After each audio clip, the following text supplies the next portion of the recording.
आज the digital Sandeep show पर मैं हिरवा पटेल एक ऐसी पर्सनालिटी को लेकर आई हूँ जो एक डेंटिस्ट भी है और एक game changer. Dentist, senior lecturer and entrepreneur, 1000+ smiles के पीछे का magic, the doctor Disha. Hello, hi. आपकी एजुकेशनल जर्नी में आपने कौन से टाइप के चैलेंजेस फेस किए? एक एडवाइस आप अपने यंगर वर्जन को देना चाहेगी जो डेंटिस्ट्री स्टार्ट कर रही हो अभी? कौन सी मूवमेंट ने आपको ऐसा फील करवाया कि यस, मैंने करेक्ट करियर चूज किया अपने लिए? What are the common mistakes patients do after the braces treatment? Not keeping their oral hygiene well. Toothpaste में बहुत सारी वैरायटी है, व्हाइटनिंग हो गई, सेंसिटिविटी का हो गया, हर्बल हो गया, तो which one you consider the most? मुंह में कभी कभार बहुत ज्यादा छाले पड़ जाना, yes. It is stress induced, जिसको एप्थस अल्सर बोलते हैं। ज्यादातर 12th के स्टूडेंट्स में, 10th के स्टूडेंट्स में, दे आर गोइंग थ्रूवर्ड्स एग्जाम्स, बहुत स्ट्रेस में हैं, कॉमनली होता है। बट हाँ, योर माउथ इज समथिंग जो आपके सिस्टमेटिकली आपके बॉडी के अंदर कोई भी प्रॉब्लम चल रही है या अच्छी चीज़ भी है, उसका फर्स्ट साइन है आपका माउथ।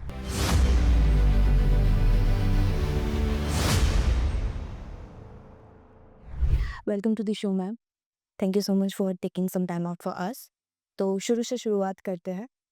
डेंटिस्ट्री की जर्नी आपने कब स्टार्ट की और क्या रीजंस थे उसको स्टार्ट करने के? Actually, rather than dentistry, I would say I was always passionate about healthcare from the days of my school. Okay, so one of my relative, okay, they were in already in the healthcare. He is a doctor, and growing up, looking at him, I was so inspired. I was always passionate about healthcare. जहाँ पर भी जाना है, कुछ ऐसे field में जाना है जहाँ पर you can provide care to people. Okay, at that time if I say honestly, तो ज़्यादा पता नहीं था what do you know about taking care of people, that is being doctor, right? So obviously I was passionate about being doctor. Okay. Yeah, then there are very few streams at that time का knowledge, rather I appreciate आज का generation जिनको 50 चीज़ें पता है कि कौन से फैटर्निटी में तुम जा सकते हो, सिर्फ हेल्थ केयर के लिए इतना 1-4 चीज़ें नहीं हैं, right? So because of that passion of health care, dentistry chose me. There were so many things, medico, dental, physiotherapy, ayurveda and everything. But dentistry is something, when you look at it, you realize it's not only about curing pain, it's about giving that happiness to patient. सिर्फ जिंदा है इतना नहीं है, खुश भी है। When you give some smile to people, जब पहले कभी पेशेंट किया, इट्स नॉट लाइक कि उसके पहले वो जिंदा नहीं थे, जी नहीं रहे थे, कुछ तकलीफ थी, लेकिन अब ज़्यादा अच्छा है, they are happy, and that smiles really inspires you. So dentistry is that for me. आपकी एजुकेशनल जर्नी में आपने कौन से टाइप के चैलेंजेस फेस किए? Financial base, mental health base या कॉम्पिटिटिव वाइज? फाइनेंशियल चैलेंजेस मेरे नहीं थे, just from generic middle class family. अपने पेरेंट्स जनरली वो फाइनेंशियल बर्डन बच्चों तक नहीं पहुंचने देते, तो जो भी फाइनेंशियल बेरिंग्स से शायद उन्होंने फेस किए। फाइनेंशियल बेरिंग्स मुझे एजुकेशन सिस्टम के बाद समझ में आए, when I came into the industry. जब आप प्रैक्टिस करना शुरू करते हो, तब फाइनेंस का ज़्यादा पता चलता है कि एक्चुअली एजुकेशन में कितने गए, अब आप कितना इन्वेस्ट कर सकते हैं, कितना अर्न कर सकते हैं। तो एजुकेशन में financial was blessed, thankfully not my concern. But हाँ, मेंटल या स्ट्रगल एक चीज़ है, पढ़ाई करनी पड़ती है, लेकिन वो हर किसी फील्ड में करनी पड़ती है। ऐसा नहीं है कि इट्स ओनली अबाउट डेंटल और मेडिकल। या मेंटल स्ट्रेस नहीं था, thankfully I was with good teachers, blessed, good mentors. I've learned a lot from them. Okay, and the millennials, we are trained such a way that इतना तो करना ही पड़ता है। Okay, इतना मेंटल टॉर्चर तो normal है, तो वो हमारे लिए टॉर्चर नहीं था, it was part of training, and I frankly learned a lot from that. Okay, so I'm happy. It wasn't very very torturous, I would say. Challenges थे, right? But I think I did well, just like any other student. Okay. Any mentor और role model जो आपको ज़्यादा inspire करते हो? My mother. मतलब if you I see mental strength, she has been like always positive person, optimistic that way. My teachers, my guides, initial time पर after completing my undergrad degree, the fellow doctors, my senior doctors, mentors under whom I practiced, I learned a lot from them. आपकी student life का कोई fun incident जो आपको अभी याद हो या आप काफ़ी याद करते हो? I cannot specify a one actually, but nowadays I cherish and remember a lot festival times since festivities are coming. So college time ka festival time, even though it is only for one day, it's amazing when you get to enjoy one kind of festival with whole bunch of class senior juniors or teachers. जो routine days में जो आपके लिए कुछ डरावने लोग हैं जिनके साथ आपको थोड़ा सा अच्छे से बिहेव करना है, you can not cross the boundary, but then when you are in festival you sometimes feel shocked, is she my teacher, is he my teacher? And that experience जब आप कॉलेज से बाहर निकलते हो तो आज मैं उनको as a colleague, as a senior dentist, as a senior colleague देख सकती हूँ, एज अ फ्रेंड शायद जज कर सकती हूँ. That is because of those moments जब तुमने साथ में स्पेंड किए हैं, and that is I think exceptional. वो आपको कॉलेज लाइफ के अलावा कहीं नहीं मिलता. जब आपने फर्स्ट टाइम ब्रेसेस का ट्रीटमेंट किया तब आपको कॉन्फिडेंस फील हुआ था या डर? I was confident. You were confident? Yeah, because I tell you what, when you are in healthcare, when you are in dentistry, when you are dealing with a live substance, a live patient, a person, people, so honestly, you cannot take a chance to be unsure. That is what is all about. Why it takes कि आपको 5 साल पढ़ाई करने के बाद कोई patient को touch करने को मिलता है. क्यों? क्योंकि आप उस मोमेंट पर अनश्योर नहीं हो सकते, गलती की गुंजाइश नहीं है. And thankfully when you are doing your first patient, first even braces patient, वो आप अंडर ट्रेनिंग, जब मेरा पोस्ट ग्रेजुएशन चल रहा है तब मैंने किया. Yeah. So I was under a very, very, very good mentor, my PG guide. So yeah, I was confident because I was working under him. And I tell you, initial patients सबसे ज़्यादा अच्छे से treat होते हैं because you have a fresh knowledge, your mentor support, guidance, and rather I would say you are, there is no fear of responsibility, I would say. Yeah, but it was good. और वहीं से जब आज हम अकेले अपनी practice में practice करते हैं, किसी को पेशेंट को ब्रेसेस देते हैं, ट्रीटमेंट करते हैं, तो वो श्योरिटी वहीं से आती है कि हाँ, we have done good cases so far with the guidance. और तुम अनश्योर नहीं हो सकते उसमें. या learning is a process, every case you learn something, but that learning shouldn't come from some misjudgement done in some patient, है ना. इतना ध्यान रखना है कि हो सके तब तक वो चीज़ नहीं होनी चाहिए. कौन सी मोमेंट ने आपको ऐसा फील करवाया कि यस मैंने करेक्ट करियर चूज किया अपने लिए? Okay, so many moments, but very first initial अगर मैं आपको बताऊं, आपने कॉलेज की मेमोरी भी पूछी थी. सो जब हम क्लिनिकल जर्नी स्टार्ट करते हैं in our undergraduation BDS का टाइम, जो मैंने पहला पेशेंट ट्रीट किया था, ऐसा नहीं था that she was in pain. She had some dental issues which I had to treat. I tell you honestly, she was very happy after that. Okay. And उन्होंने 4 लोगों को चिल्ला-चिल्ला के बताया भी, "अरे! मेरा तो बहुत अच्छा हो गया, मेरा तो बहुत अच्छा हो गया।" एंड वो ना एज़ एक पास्ट मेमोरी में रहता है आपके पास. So that happiness, whenever I see कि patient is happy after getting the treatment, they are smiling. My braces patient, let's say braces का treatment is a long journey. आप काफ़ी टाइम के बाद पेशेंट अपने ब्रेसेस निकालते हैं, टाइम देखते हैं. 2 साल में भूल भी गए होते हैं उनकी इनिशियल स्माइल कैसी दिखती थी. When you show them your before after, sometimes patient इतना हंस रहे हैं, इतना खुश हैं, अच्छा लगता है. When they are pain free, so it feels really good. Every moment उस टाइम पर लगता है कि हाँ, सही जगह पर हैं. उससे मुझे याद आया आपने अपना क्लिनिक ओपन किया है, तो how was the feeling when you open your own clinic? It was good, it was good, but डरावना भी था.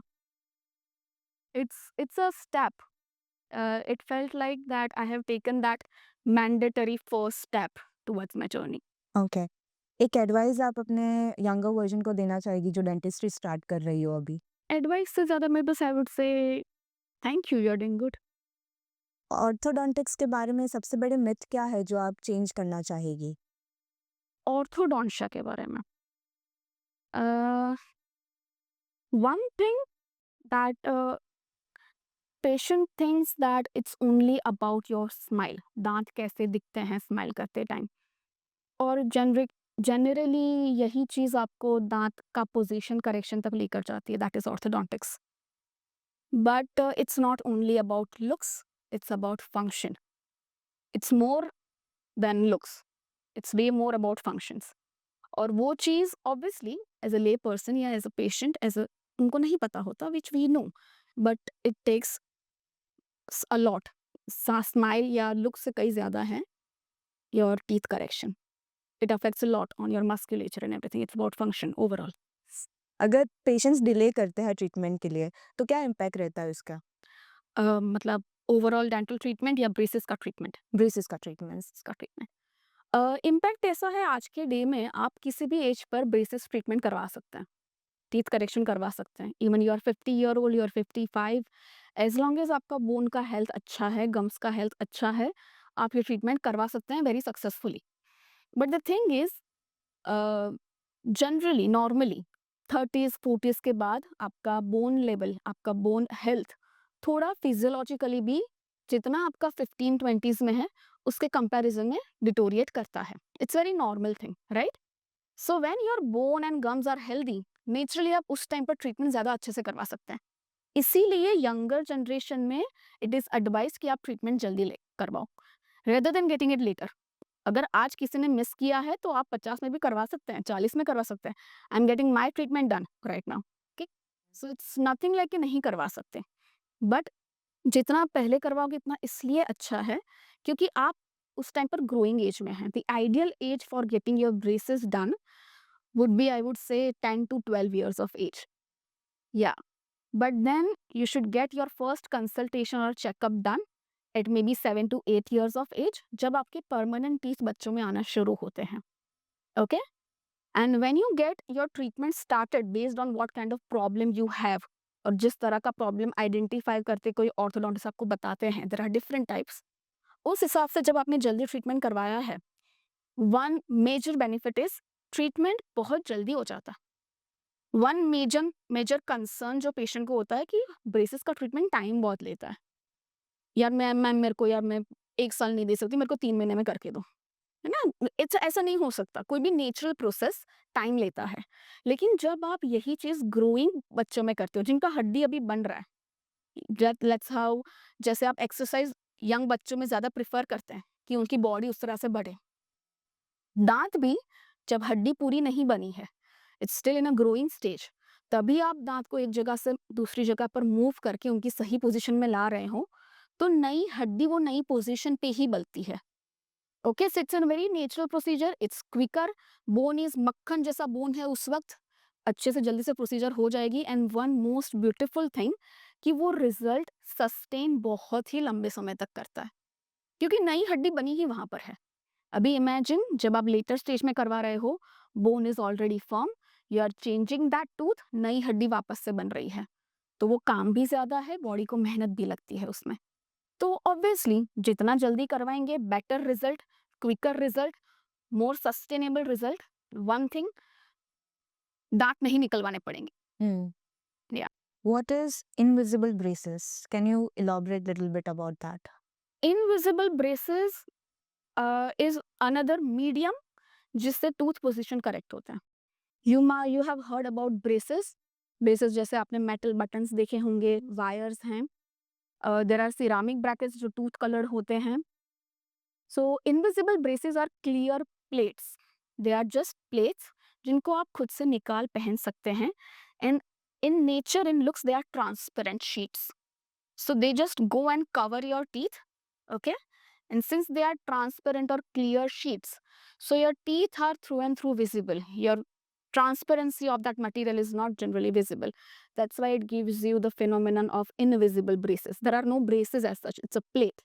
Okay. Yeah, but for a layman term it's invisible braces. They are called clear aligners. Okay, अभी थोड़ा toothpaste की तरफ जाते हैं। तो टूथपेस्ट में बहुत सारी वैरायटी है, व्हाइटनिंग हो गई, सेंसिटिविटी का हो गया, हर्बल हो गया, तो which one you consider the most? I would say any toothpaste, in my opinion, works well. The important चीज ज्यादा है टूथब्रश का। या toothpaste also it takes a big role, but आप कोई भी टूथपेस्ट यूज करो लेकिन उसके ऊपर उसको ब्रश अच्छे से आपने नहीं किया है तो वो टूथपेस्ट तो it's just gonna vanish out, okay, in your water.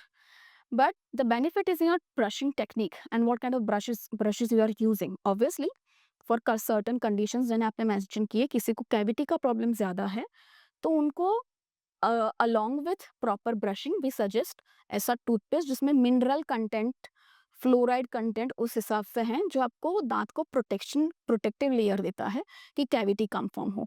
जिनको बाय नेचर गम प्रॉब्लम ज़्यादा है, उनको हम सेंसिटिविटी का रिलेटेड का टूथपेस्ट यूज़ करवाने के लिए बोलते हैं। जिनके लेयर मतलब सेंसिटिविटी की प्रॉब्लम है, दांत का ऊपर का इनेमल का लेयर हट गया है, जिस वजह से सेंसिटिविटी आपको हो रही है, तो किस तरह से आपको वो लेयर को प्रोटेक्ट कर सकते हैं, इसलिए सेंसिटिविटी टूथपेस्ट देते हैं। ओके, हमें कितनी बार मतलब टूथब्रश चेंज करना चाहिए if I ask you? Toothbrush you can change every 3 to 6 month. 3 to 6 months. 3 to ideally 6 months at max. Okay, 3 to 4 months you can change. बाकी जब वो ब्रिसल्स के ऐसे गुच्छे निकलने लगे तो आप बंद कर दें। निकलने नहीं चाहिए, by the way you use soft bristles ताकि वो गुच्छे बने ही नहीं। Okay, okay. सो जो माउथ फ्रेशनर्स होते हैं, च्युइंग गम्स होते हैं, वो कितने हार्मफुल होते हैं हमारी डेंटल हेल्थ के लिए? Excess use of any of them is obviously harmful. Depend भी करता है आप किस तरह के च्युइंग गम यूज़ करते हैं। अगर आप ज़्यादा शुगरी कंटेंट वाले च्युइंग गम यूज़ करते हैं, तो उसमें शुगर सिरप से ज़्यादा और कुछ भी नहीं है, right? And it's a form of sugar, it's gonna stay there longer for a longer period of time आपके दाँत के अंदर, तो वो शुगर आपको हार्म करता है। The chewing gum is let's say sugar free, तो in generous amount it is okay, you can have it, it's not bad, but excessive not। Mouth freshener similarly excess use initially आपको fresh breathing देगा, but the habit of it in long terms will give you halitosis. Halitosis. Okay. Can you signify a little bit on that? Halitosis is basically bad breath. हाँ, तो mouth freshener is a temporary thing, you apply it for time being, it gives you freshness, लेकिन with in gum health नहीं देता। Your bad breath is from your bad gums, bleeding gums, swollen gums, inflamed gums. So anything foreign body जैसा कुछ नया mouth freshener आप repeated way पर use करते हैं, तो वो स्मेली थिंग है, उस it's like a perfume for mouth, so it will smell good for few hours. Okay, then the buildups जो उसके हैं वो गम्स के टंग पे दांत पे रह जाएंगे, so in longer period of time वो बिल्डअप्स गम की हेल्थ को खराब करता है। तो इन लॉन्गर रन आपके खराब गम्स आपको बैड ब्रेथ देंगे, and you what will you do, ज्यादा खराब ब्रेथ ज्यादा माउथ फ्रेशनर, ज्यादा खराब ब्रेथ ज्यादा mouth, that's how it is. So longer run के लिए वो चीज़ नहीं है, ऑब्वियसली उसके लिए आपको ओरल हाइजीन चाहिए, गम हेल्थ चाहिए। वंस इन अ व्हाइल या you can definitely use it, it's nothing wrong. Coffee, चाय, कोल्ड ड्रिंक्स जिससे हमारे टीथ येलो हो जाते हैं, तो उसे प्रिवेंट करने के लिए हम क्या कर सकते हैं? ओके, जहाँ तक चाय और कॉफ़ी की बात है, बिकॉज़ दे आर उसमें थोड़ा-सा स्टेनिंग सब्सटेंस है, उसका कलर है, तो जब जैसे-जैसे आप over the period of time पियोगे नेचुरल, बट जितना आप फ्रीक्वेंसी में ज़्यादा पीते हो, उतना आपके दाँत के ऊपर एक सुपरफिशियल स्टेन उसका लगता है। जितना आपकी पीने की ज़्यादा फ्रीक्वेंसी है, जैसे कॉफ़ी में इफ़ यू जैसे माइल्ड कॉफ़ी, मिल्क कॉफ़ी, तो कम स्टेन्स होते हैं, ब्लैक कॉफ़ी ज़्यादा स्टेन करता है। सिमिलरली टी में ज़्यादा स्ट्रॉन्ग टी ज़्यादा स्टेन कर सकता है। तो आप उसकी फ्रीक्वेंसी या कम रख सकते हैं, okay? But since it's India, we are tea lovers, nowadays because of trend people are coffee lovers, so ये चीज़ नहीं हो सकती कि स्टेन्स होंगे नहीं। आप रेगुलर डेंटल विजिट्स करवाएँ, जब भी आपको स्टेन टीथ लग रहे हैं, क्योंकि टी कॉफ़ी के स्टेन्स एक सुपरफिशियल स्टेन है, उसके ऊपर एक लेयर, दाँत के ऊपर का एक लेयर, आप उसको डेंटल क्लीनिंग से easily you can get it removed, निकलवा सकते हैं। कार्बोनेटेड ड्रिंक्स का जो स्टेन्स हैं, वो बेसिकली आपके दाँत के ऊपरी लेयर को डैमेज करते हैं। दाँत का सबसे ऊपर का लेयर जो दाँत को व्हाइट कलर देता है, जो कंसर्न है आपका येलो टीथ का, व्हाइट लेयर जितना जल्दी डिस्ट्रॉय होगा, उतना येलो टीथ की विजिबिलिटी ज़्यादा होगी। द रीज़न इज़ जो फर्स्ट लेयर ऑफ दाँत है, जो लोगों ने बहुत सुना है इनेमल, इनेमल, इनेमल, उसके नीचे की जो दाँत की परत है, naturally that is dark brown, okay sorry dark yellow to brown in colour. So जितना आपका yellow translucent layer of enamel का थिकनेस कम होगा, अंदर का ब्राउन और डार्क येलो का ह्यू ज्यादा आएगा, that is the reason it looks yellow. Okay, so आपने ऐसी चीजें अवॉइड करनी है, कार्बोनेटेड ड्रिंक्स अवॉइड करने हैं जो आपके इनेमल के लेयर को नुकसान पहुंचाता है। राइट। एंड जहाँ तक सुपरफिशियल स्टेन्स की बात है, जो दांत के ऊपर चिपकने वाले स्टेन है, सिर्फ इसके ऊपर एक परत है, ऐसा नहीं है कि अंदर तक इनेमल को डैमेज किया है।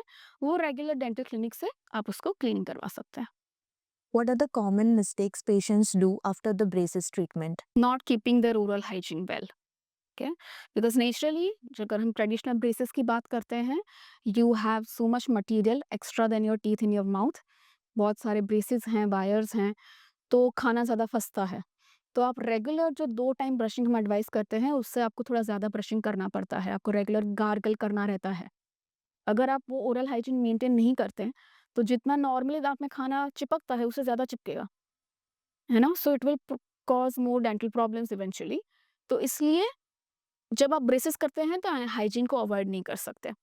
जितना डेंटल विजिट्स के ऊपर डेंटिस्ट अपने हिसाब से उसको क्लीन करेंगे, वो अलग है, लेकिन आपको भी घर पे उतनी ही ओरल हाइजीन मेंटेन करनी है। और ज़्यादातर बच्चे करते भी हैं, ऐसा नहीं है कि नहीं करते, बट थोड़ा मोटिवेट करना पड़ता है। And when it comes to your invisible braces, तो सिंस दे आर रिमूवेबल, खुद से पेशेंट निकाल और पहन सकते हैं, उसको डिसिप्लिनरी पहनना पड़ता है। Okay. That's it. Stress and anxiety का क्या रोल रहता है डेंटल केयर में? Stress and anxiety, see dentistry is not only about teeth. आपके जो जॉ हैं, उसके आजू-बाजू के मसल्स हैं, आपका फेशियल स्ट्रक्चर, ये सारे muscles, your teeth, everything is involved, okay? जो भी दाँत का आजू-बाजू का सर्कुलेचर बनाते हैं। Stress, anxiety affects all of them. There are so many facial muscle related problems जो होती ही इसलिए हैं क्योंकि आप स्ट्रेस में हैं। ओके। Classic pain, okay? जो हमारे मसल्स में पेन होता है, जिसका रीज़न ही स्ट्रेस है। मुँह में कभी-कभार बहुत ज़्यादा छाले पड़ जाना, yes. It is stress induced, जिसको एप्थस अल्सर बोलते हैं। एप्थस। ज़्यादातर 12th के स्टूडेंट्स में, 10th के स्टूडेंट्स में, दे आर गोइंग थ्रूवर्ड्स एग्ज़ाम्स, बहुत स्ट्रेस में हैं, कॉमनली होता है। So this is all stress related. एक बहुत ही कॉमन डेंटल प्रॉब्लम है, किसी को रात में समटाइम्स दाँत घिसने की आदत है, दाँत कचकचाना जिसको हम बोलते हैं, राइट? तो that is stress related. Subconscious stress is something subconsciously in your mind and that keeps on happening. तो वो ग्राइंडिंग की वजह से हमारे दाँत घिसते हैं। ज़्यादा दाँत घिसने से सेंसिटिविटी होती है, दाँत का मटेरियल डैमेज होता है। So all of this are related. तो when you are stress free, ये सारी चीज़ें आप एलिमिनेट कर सकते हैं। ओरल हेल्थ का हार्ट डिजीज एंड डायबिटीज से डायरेक्ट कनेक्शन है? कनेक्शन डेफिनिटली है, okay? But it's a long journey. But हाँ, योर माउथ इज़ समथिंग जो आपके सिस्टमैटिकली आपके बॉडी के अंदर कोई भी प्रॉब्लम चल रही है या अच्छी चीज़ भी है, उसका फर्स्ट साइन है आपका mouth, okay? Your skin and your mouth, this is something that you can visualise and grab the early signs from, जो आपको बॉडी आपको बताना चाहती है। जैसे आपका गट हेल्दी नहीं है, डकार ज़्यादा आती है, तो माउथ में अल्सर्स रहते हैं, रेडनेस रहती है, बैड ब्रेथ रहता है। आपको शायद अंदर का पता नहीं चले, लेकिन आप शायद ये कंप्लेन हो, मेरे को छाले ज़्यादा पड़ते हैं, मेरे को माउथ में स्मेल ज़्यादा आती है, ठीक है? तो it's not only mouth, it's गट, तो हो गया सिस्टमैटिक। यू हैव हार्ट का जो आप बोल रहे हो, हार्ट प्रॉब्लम्स, जब ओरल हाइजीन बहुत टाइम तक आप निग्लेक्ट करते हैं, एट सर्टेन एक्सटेंट तक, तो सर्टेन बैक्टीरियाज हैं जो माउथ में डेवलप्ड होते हैं, जिनकी वजह से आपका gum health, your tongue health, your teeth health is getting affected. Cavities होता है, गम इन्फ्लेमेशन होता है। जब ये बहुत ज़्यादा over the period of time बढ़ते हैं, तो एक पॉइंट ऑफ टाइम उसका इफेक्ट आपका मेन ब्लड स्ट्रीम में भी जाता है। जब वहीं से आप खाना खाते हैं, वहीं से आप पानी पीते हैं, तो वो सारा बैक्टीरियल फ्लोरा, उसका कुछ ना कुछ अंश आपकी बॉडी में भी जाता है। तो इट्स अ वेरी सालों साल का बिल्डअप। लेकिन स्टडीज में ये देखा गया है, द प्रॉब्लम जिनको हार्ट डिसीज हैं, उनका जनरली ओवरऑल ओरल हेल्थ कम रहता है। अच्छा, तो neglected over health can lead to heart problems in a longer run, obviously in combination with lots of health habits, obviously. एक डेंटल वार्निंग अगर आप देना चाहे लोगों को तो कौन सी रहेगी? वार्निंग से ज़्यादा मैं एडवाइस दूंगी that you do not avoid your routine dental checkup, because pain नहीं होता आपको। डेंटल किसी भी प्रॉब्लम में आई वुड से पेन नहीं होता, तब तक नहीं होता जब तक वो प्रॉब्लम अच्छी है, या तो फिर बहुत बुरी है। You have cavity, small cavity, pain नहीं होता। यू हैव जिंजिवाइटिस यानी gum inflammation, starting even severe, pain नहीं होता. You have mouth cancers, cancer are in generally not painful, pain नहीं होता. क्या आपके दांत टेढ़े मेढ़े हैं, बिल्डअप्स हो रहा है, पेन नहीं होता. तभी पता चलता है दांत में प्रॉब्लम है, तब पेन होता है. जब तक पेन होता है वो सडन काफी बढ़ चुकी है, इसलिए पेन हो रहा है. तो फिर आपके पास एक्सटेंसिव ट्रीटमेंट के अलावा और कोई ऑप्शन नहीं है. अगेन, जितना कम प्रॉब्लम है उसका ट्रीटमेंट भी उतना ही पेनलेस है. सिंपल कैविटी, सिर्फ उसको निकलवा के क्लीन करवा दो, no pain, no anaesthesia required, no injection, nothing, painless. You have small buildups, small gum inflammation, get a regular cleaning done, no pain. You have heavy gum inflammation, दांत हिल रहा है, अब निकलवाना पड़ेगा, painful. You have such a big cavity, root canal treatment करना पड़ेगा या दांत निकलवाना पड़ेगा, painful. Okay? ये तभी पता चलेगा क्योंकि पेन नहीं होता, पेशेंट को पता ही नहीं चलता मेरे को कोई प्रॉब्लम है. ये आपको तभी पता चलेगा जब एक बार मुंह खोल के किसी एक्सपर्ट को दिखाओगे. So at least every 6 months you get a dental checkup done. If cannot for some reason, because practically if you see nobody is that aware or they neglect the overall oral health very easily, at least once a year you can get a checkup done. Okay, that way you can diagnose or find out your problems way early. तो उसका solution भी जल्दी आएगा, वो painless भी होगा. You can avoid so many dental problems, your oral problems and eventually your systematic problems.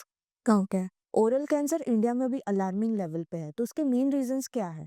One of the main reason is obviously सबको पता है हैबिट, जिसकी मूवीज के स्टार्टिंग में एडवर्टाइजमेंट आने रहती है, मुकेश, है ना. So when you have deteriorating habits for longer period of time, जैसे लॉन्ग टर्म ऑफ स्मोकिंग, बहुत ज़्यादा समय तक सुपारी, बिटल नट, पान मसाला, गुटखा सबसे ज़्यादा, और उसी वजह से लॉन्ग टर्म पर कैंसर्स होते हैं. अनदर वन थिंग इज कि आपको बहुत लंबे टाइम तक दांत में कोई चुभने वाली चीज़ है, जैसे आपने कोई नया डेंचर पहना है या नया दांत लगवाया है या आपकी दांत की कोई साफ सरफेस. अभी मुझे कोई हैबिट नहीं है ऐसा लोगों को लगता है, लेकिन वही चीज़ अगर आपके दांत कोई गाल की चमड़ी को सालों साल तक इरिटेट करे करे करे जा रही है, तो वहाँ पर भी आपको थोड़ा सा डिफिकल्टी आ सकती है, starting of cancer. But main reason is gutkha, paan, tambaku, सुपारी, ये सारा व्यसन, जिसकी वजह से कैंसर होते हैं, और वो हमारे देश में थोड़ा ज़्यादा है. कौन सी अर्ली साइंस होती है ओरल कैंसर के लिए जो पेशेंट्स अवॉइड करते हैं या इग्नोर करते हैं और फिर लेटर ऑन वो कन्वर्ट हो जाता है कैंसर में? As such honestly if I tell you, cancer ऐसी चीज़ हैं जिनके बहुत ज़्यादा अर्ली साइंस और सिम्टम्स ज़्यादातर नहीं होते हैं. ओके. अगर आप बॉडी कैंसर में भी किसी भी एरिया का कैंसर सुनो, या फिर आपका माउथ कैंसर भी इन अ वे, अर्ली लेवल पर डायग्नोस करना उसको from patient perspective this is difficult, क्योंकि पेशेंट हर प्रॉब्लम को पेन के साथ रिलेट करते हैं, एंड अर्ली लेवल पर it is not something painful, है ना. तो आपको बहुत अर्ली साइंस एंड सिम्टम्स नहीं पता चलेंगे, लेकिन आपको हाँ ट्रिगर ये चीज़ पता चलेगी कि जैसे अगर आपको रेगुलरली तम्बाकू गुटखा की आदत है, तो आपके दांत डेफिनेटली आपने देखे होंगे लोगों के ऑरेंज स्टेन हो जाते हैं, काले काले दांत पड़ जाते हैं. तो ये सारा कैसे होता है? ऐसा भी नहीं है कि आपने 2-3 दिन गुटखा खाया और आपको काले और ऑरेंज स्टेन हो गए. आपने काफ़ी समय तक खाए तब वो स्टेन हो रहे हैं. तो जब आप एक बार अपने आप को मिरर में अपने दाँत का फ़ोटो निकाल कर देखोगे ना कि पूरा दाँत ऑरेंज लेयर से कवर हो गया है, so that is itself is alarming कि भई मैं खास 2, 4, 5 साल से ये चीज़ कर रहा हूँ, तब यहाँ तक आया है. चमड़ी तब की मोटी होने लगती है. कुछ लोगों में मैंने सुना है कि वो बोलते हैं कि मुझे कभी कोई दाँत में तकलीफ नहीं होती, छाले नहीं पड़ते क्योंकि हम स्मोक करते हैं, गुटखा खाते हैं. मैंने जब छोड़ा तब मुझ को तकलीफ़ें होने लगी. रीज़न क्योंकि आप बहुत लंबे समय तक वो सब खाते हैं, तो आपकी दाँत की फाइबर्स, चमड़ी इतनी मोटी होने लगती है कुछ केसेज़ में कि उसमें से सेंसेशंस जाने लगते हैं. तो अगर कोई प्रॉब्लम है तो आपको उतना रियलाइज़ नहीं होगा. So it's not a good thing, it's a bad thing. कोई specific awareness message for oral cancer? जितना हो सके गुटखा, तम्बाकू, बीड़ी, ये सारे व्यसन से दूर रहें. अ, ये सारी चीज़ें जब आप लॉन्ग टर्म पर कंटिन्यू करते हैं, वही आपको ओरल कैंसर की तरफ लेकर जाती है. Regular health checkup, dental checkup करवाएँ, क्योंकि कितने समय से आपके दाँतों में व्यसन है, कितने फ्रीक्वेंसी पर ये जा रहा है, ये भी आपको एक dental doctor normal oral checkup से भी बता सकते हैं कि ये काफ़ी समय से हो रहा है, तो आपको किसी कैंसर स्पेशलिस्ट को दिखाना चाहिए, या फिर ये आपको अभी छोड़ने के बारे में या कम करने के बारे में सोचना चाहिए। और मूवी पर टाइम पर पहुँचे, स्टार्टिंग का पोर्शन अवॉइड नहीं करें। Mukesh is doing good work. Rural India में हेल्थ केयर हमारा जो है उसकी कंडीशन कैसी है? बेसिकली उन लोगों में अवेयरनेस कम है, एंड जैसे कि normal even in urban area nowadays the things have changed, लेकिन फिर भी ओरल हेल्थ केयर का अवेयरनेस कम है, और that part is rather neglected. उन लोगों में अवेयरनेस नहीं है, वो ज़्यादा निग्लेक्ट करते हैं। उनके लिए अगर उनको पेन भी होता है तो वो लविंग रख के लॉन्ग, हाँ। है ना, they will just try to avoid it, कि पेन इज समथिंग जो आप बर्दाश्त कर रहे हो। मैंने काफ़ी पेशेंट देखे हैं जो इतना बड़ा स्वेलिंग लेकर आते हैं, स्टिल दे वांट कि हमें ट्रीटमेंट नहीं करवानी, बस कोई दवाई दे दो। तो ये अवेयरनेस फैलाना, और काफ़ी सारे गवर्नमेंट प्रोग्राम्स अभी होते हैं जो उन लोगों में भी अवेयरनेस का काम करते हैं, फ्री डेंटल ट्रीटमेंट्स भी देते हैं, चेकअप्स भी देते हैं। तो यू कैन ट्राई कि आप उसमें थोड़ा सा इन्वॉल्व। ब्रेसेस या jaw correctors, what is more interesting to you? Braces या jaw corrector? Hmm. Okay, to start with that, first thing, लोगों को यही नहीं पता कि जॉ करेक्शन जैसी कोई चीज़ होती है। ओके। ओके, या जॉ करेक्शन ऐसा कुछ डेंटिस्ट कर सकते हैं। तो व्हेन यू से ऑर्थोडोंटिक्स, और तो ऑर्थोडोंटिस्ट वो दांत भी करेक्ट करते हैं, जॉ भी करेक्ट करते हैं। जैसे कि हमने बहुत पहले बात करी कि आपको यंग एज में ब्रेसेस ट्रीटमेंट करवाना चाहिए, या फिर आप उससे दांत निकलवाना अवॉइड कर सकते हैं। वो इसलिए क्योंकि वो एज पर, क्योंकि आपकी हड्डी बढ़ रही है, ग्रोइंग स्टेज में है, तो आप नेचुरली थोड़ी एक्सरसाइज देकर, एक आधा कुछ डिवाइस देकर, आपकी हड्डी का ग्रोथ कहीं पर अटक रहा है। किसी किसी लोगों में आप देखेंगे चिन बहुत पीछे रह जाती है, दांत आगे लगते हैं। किसी में आप देखो चिन बहुत आगे आ गई है। ठीक है, तो वो कैसे हुआ? वो हड्डी का ग्रोथ, वो आप अर्ली एज में, जब वो बच्चा स्टिल ग्रोइंग एज में है, आप नेचुरली उसको मॉडिफाई कर सकते हैं। ग्रोथ मॉडिफिकेशन बोलते हैं उसको। That is your jaw correction. So your 80% of your dental problem, dental का, दांत का आगे पीछे या कहीं सही जगह पर ना होना, जब आप हड्डी को करेक्ट शेप देते हो ना, उसी में सॉल्व हो जाता है। इसीलिए आप अर्ली स्टेज में वो करवा सकते हो। That is your jaw correction. So that is definitely more interesting, because आप ज़्यादा नेचुरली उस चीज़ को करेक्ट कर रहे हैं, but less sometimes accepted by patients, क्योंकि उनको इस बात का ज़्यादा पता नहीं है कि जॉ समथिंग इज, अरे बाप रे, हड्डी हिलाएंगे मेरी, ऐसा। उससे अच्छा दांत ठीक कर दो, है ना। But when child is still young and you make their parents understand, nowadays your AI tools and everything is available, जिससे आप ज़्यादा विजुअल प्रेजेंटेशन लोगों को दे सकते हो, तो आप समझते हैं और उस तरफ लोग जा भी रहे हैं। हाँ, डेंटिस्ट्री फील्ड में न्यू टेक्नोलॉजीज इंट्रोड्यूस हो रही है, for example AI, digital scans, तो वो कितना यूजफुल रहता है और कितना यूजफुल आगे रहेगा? Very useful. हम्म। यस, काफ़ी सारी चीज़ों में। एक तो हाँ, डायग्नोसिस में, प्रॉब्लम्स आइडेंटिफाई करने में it is useful, and also visual aids, audio visual aids are very useful in making a patient understand things as well. कि जो हम सिर्फ बोलकर समझाते हैं, वही अगर हम पिक्चर्स के साथ समझाते हैं तो ज़्यादा अच्छे से समझ में आएगा। वीडियोग्राफी के साथ समझाते हैं, अच्छे से समझ में आएगा। And artificial intelligence is a new thing,